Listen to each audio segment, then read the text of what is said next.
инспекторы Еркін Ибраимов қатысып отыр. Құрметті көрермендер, қазіргі онлайнға тікелей эфирге қосылып жатсаңыздар, түсінбей жатқан нәрселерге сұрақтарыңызды қойсаңыздар болады. Еңбек инспекциясының маманы сұрақтарыңызға жауап беруге дайын. Олай болатын болса, Еркін аға, сөз кезегі сізге. Еңбек инспекциясы немен айналысады, қызметкерлердің құқықтарын қалай қорғайды сол жайлы, және бүгінгі таңда төтенше жағдайға байланысты қашықта жұмыс жасау бойынша ережелер қысқаша айтып берсеңіз. Мемлекеттік еңбек инспекциясының ең негізгі міндеті, былайша айтқанда, халықтың жұмыс істеген еңбек ақысын дұрыс төлеуін қадағалау. Сонымен қатар жазатайым оқиғалар болған жағдайда соның себебін анықтау. Ең основной міндет осы.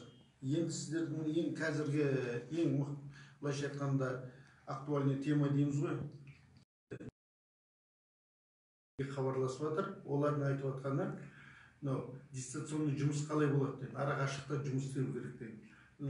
Еңбек кодексінің 138-ші бабында, бұл бұрыннан бері заңда бар. Ол кезде енді әрине бұндай жағдай болады деген нәрсені ойлаған жоқ, бірақ заңда четко жазған. Ол жұмыс орнын жұмыс беруші шешеді, былайша айтқанда үйінде отырып, нақты жұмыс істей алады. Ол үшін оған айлығы толық төленеді. Қазіргі таңда көп мекемелер соны түсінбей, былайша айтқанда жалпылама сөзде қаптап кетіп жатыр. Минимальный зарплата дейміз ғой, 42.500 ғана төлейді деп. Ол емес, айлығы толық төленеді деп, егер ол жұмыс істесе. Ал енді егер ол жұмыс істемеген болса, мысалы жұмыс бос тоқтап қалса, ол полностью ешқандай жұмыс атқармай, оны қайтаратын болса жұмысына, онда оған 42.500 теңге төлейді минимальный. Бірақ ол үшін, грубо айтқанда, екі жақтан да кінәсі болмау керек. Мысалы, нақтылап айтқан кезде, мен сіздерге де айтып кетейін, 112-ші бапта бос тұрып қалған уақыт төлеу деп жазған. Бұл жерде нақтылап келгенде жалақының ең мөлшерінен кем болмайтын мөлшерде. То есть екі жақтан да кінәсі жоқ болса. Қазіргі жағдай соған кеп тұр. Бұрын енді сырье, анау жоқ деп тоқтайтын, ол бөлек нәрсе. Қазіргі таңдағы ең актуальный мәселе бойынша қайталап айтам, 42.500-ден төлейді. Ал егер ол дистанционно, былайша айтқанда, жұмысын жалғастыра беретін болса, онда орташа айлығын толық төленеді. Сосын кешіңіз парақшаға бір сұрақ келген еді, осыған байланысты. Әйел адам қойған еді, күйеуім Жібек жолы Алматыда базарында жұмыс жасайды деген. Ол кісі қазір сол базардың жабылуына байланысты жұмыссыз ауылда дейді. Оған 42.500 теңге төленеді ма? Ол еңбек инспекциясының басында айтып кетті ғой, міндеті жұмыс беруші мен жұмыскердің арасындағы қарым-қатынас. Сіздің қойған сұрағыңыз ол былай сәбизге қатысты. Сәбизге бар керек. Иә, ол сәбизге айналысады, өзінің правилалары бар.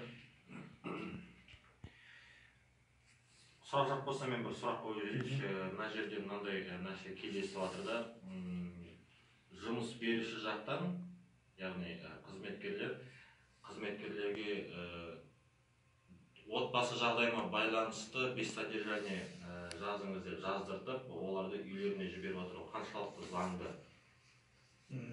Сіздің көтерген мәселе, былайша айтқанда, өте маңызды мәселе отыр. Қазір жұмыс берушілердің көбісі, мен өзім таңғалғаным, телефонмен, даже мемлекеттік мекемелерде сөйтіп шығарып отыр дейді. Заң бойынша ол заңсыз. Ол тек қана өзінің, мысалы, бір шаруасына бола қарай кетсе ғана, сонда, ал бұл жерде оның заңсыз деп есептейміз. Яғни қызметкер өйтіп жазбауға міндетті, жазбаса құқығы бар. Құқығы бар. Жұмыс берушінің алдында құқығы бар. Жаңа алдында айтып өттім ғой, біздің даже мемлекеттік садиктердің кейбіреулеріне сөйтіп жаздыртып жатыр екен. Бұл заңсыз. Енді сәл шыдасақ, бұл да коронавирусты кедер, бәрі еңбек заң талабына келеміз. Мен кейбір жұмыс берушілерді просто ажиотаж болып отқан кейін түсінбеушіліктер болып отқандар. Даже мекемелердің басшыларда хабарласып сұрап отыр телефонмен. Сондықтан айтайын дегенім, жаңа айттым ғой, үйінде жатып ешқандай жұмыс істемеген болса, ол заманда тек қана 42.500, егер ол жұмысын жалғастырса дистанционный, онда жалақысы орташа жалақысы төленеді. нақтылап айтқанда. Енді бұл жерде больничныйды қайтеміз дейді. Больничный, мысалы айтқанда, ауырып қалған жағдайда кәдімгі заң талабы бойынша белгіленген бойынша төленеді. Егер оның ауырып қалғаны жұмысқа қатысты болса, енді жұмыс бабында болса, онда 100% төлейді. Қалғандары өзінің нормасы бар. Мұғалімдердің де айлығы 100% сақталады, айтып отырмын ғой, содержание өздері жазбай кеткен жағдайда айлығы төленеді. Былайша айтқанда, мысалға келтіргенде, мысалы мұғалімдер анау каникул кезінде сабақ бермейді ғой. Сол сияқты айлық төленеді. Несі жоқ? Айырмашылығы жоқ. Түсінікті. Тағы бір қысқаша айтып кеткім келіп отыр. Еңбек инспекциясы негізі жұмысшылардың құқығын қорғайтын мекеме. Олар штраф салып ондай емес. Егер бұл мекемеге жаңа қызметкерлерден арыз түскен жағдайда ғана осы құзырлы орган есебінде барып құқығын қорғаумен ғана айналысады. Яғни ешқандай штраф салып немесе тағысын тергеу мәселесін жүргізбейді. Енді осы жерде тағы бір сұрақ қойғым келіп тұр. Мүмкіншілік болса, мүмкін мен сұрағым дұрыс, мүмкін қате, басқа мекеме қою керек шығар. Осы таңда біздің қазіргі қызметкерлеріміз көп жағдайда айтып жатыр да былай деп. 42.500-ді жұмыс істемей жатып, ішерде жұмыс істемей құжаттарын өткізе аламын ба деп. Ол қаншалықты мүмкін? Или сіздерге қатысты емес пе? Жоқ, бізге қатысты емес, ол былайша айтқанда Совбездің жұмысы. Барлық Совбездің жұмысы. Ал бір бағана айтуды ұмытып кеттім енді, анау қазір таңда анау толық емес жұмысымен көшіп жатыр ғой, 4 сағат. Иә. Ол егер ол нақты 4 сағат істейтін болса, енді грубо айтқанда, онда мысалы оның өзін жарты жұмыс істеген болса, онда оған былайша айтқанда нақты істеген уақытына ғана төленеді. 4 сағат. Анау дистанционный дегенін айттым ғой, ол кешке дейін болса да любой уақытта көтеріп сұрақ қоя береді. А мынау жағдайда ол уже 4 сағатқа кеткен болса, мысалы кейбір объектілер кетіп жатыр ғой, онда 4 сағатына ғана төлейді. Ол еңбек кодексінің 70-ші бабында атап өтілген. Енді әзірше бұл жерде ешқандай сұрақ жоқ. Басқа жерде болмаса. Фейсбукта тікелей эфирде декреттегі аналар 42.500 теңге ала алады ма деп сұрақ қойды. Қарлығаш Еспергенова деген кісі. Жоқ, ол декреттегі айттым ол, егер ол жұмыс атқарып декретке кеткен болса, онда кәдімгі заң талабына бойынша төленетіні бар, болды, одан артық төленбейді. А декретте жүрсе, ол енді тек қана жаңа айттым ғой, пособие ол Совбездің жұмысы. Біз тек қана жұмыс берушіні ғана айта аламыз да. Ал жұмысқа шығатын болса, ол бір ай бұрын ескерту керек жұмыс берушіні. Мен жұмысқа шығамын деп. То есть декрет уақытында любой уақытта жұмысқа шығуға құқық. Егер оның денсаулығы жақсы болса деп айтайық та. Яғни бұл жерде мен түсінгенімше жұмыс беруші мен жұмысшының ортасында келісім арқылы ғана жүретін нәрсе. Яғни 4 сағатқа жіберуі, яғни жұмыстың күрделілігіне байланысты немесе дистанционно жұмыс беруші немесе жұмыста отыруы. Оның бәрі бірақ ал егер жаңағындай былай айтқанда енді күштеп деп айтамыз ғой былай. Міндетті түрде басшылар жаңағындай сен без содержания жаз деп бүйтіп айтуға құқылары жоқ. Мәжбүрлеуге құқысы жоқ. Заң аясында. Тек қана полный остановка производства болса, енді әрине жібереді. Ол амал жоқ деген сөз ғой енді. Қалған жағдайларда бөлек. Егер айта кетейін, бұл жұмыскердің, былайша айтқан жұмысшының кінәсінен болса, жаңа жұмысын тоқтап қалып, онда төленбейді. Егер жұмысшының кінәсі болса, былайша айтқанда станокты бұзып қойса, бірдеңе онда төленбейді. Ал жұмыс берушінің жағдайында төленеді. Осы нәрсені ұмытпау керек. Мына жерде жаңадан қосылып жатқан біздің көрермендеріміз бар. Онлайн тікелей эфирімізге сіз тағы да бір қайталап өтсеңіз, бүгінгі міндет осы, яғни төтенше жағдай мерзімінде сіздердің міндеттеріңіз қандай, қызметшілердің құқықтары қандай, солса қысқаша айтып берсеңіз. Бүгін осы карантинге байланысты. Қазіргі кезде айтып кетейін деген, карантин кезінде бізде, былайша айтқанда, бетпе-бет арыз иесінің жұмыскермен жолығуға болмайды. Себебі ол өздеріңіз білесіздер. Сәл шыдасақ ол да өтер. Егер нақты арыздар болатын болса, ол төменге келіп, төменде біздің ящигіміз бар, соған жазып қалып кетеді, бланкысын бәрі қойғанбыз. Бірақ сіздерге айта кетейін, қазіргі таңда прокуратура органдары қаланың ішіндегі мекемелерге рұқсат беріп жатыр. Біз енді былайша айтқанда құжаттарын алдыртып жатырмыз. Ал ауылды жердегі мекемелерге әзірге рұқсат жоқ. Пока белгісіз ғой. Былай айтқанда сәл шыдасаңыздар, еңбек заңнамасының талаптарын қарастырамыз. И айта кетейін деген бұл жерде қайталап айтайын, жаңағы дистанционный жұмыс істеген кезде оған толық айлығы төленеді, бірақ оны бұйрықпен немен жіберу керек. Бірақ дистанционный жұмысқа кеткенде жұмыскер, жұмысшы өзіне еңбек талабы бойынша тиесілі жұмыстарын атқаруға міндетті. Былай қазақшалап айтқанда, мен үйде жатырмын, жұмыс істемеймін деген жоқ. Ол жұмысын атқаруға міндетті. То есть, былайша айтқанда, кәдімгі толық жұмыс күні сияқты. Одан кейін, қайталап айтайын, толық жұмыс істемеген болса, онда толық істемеген, нақты істеген уақытысына төленеді. Оны еңбек шартынан фактімен толтыру керек.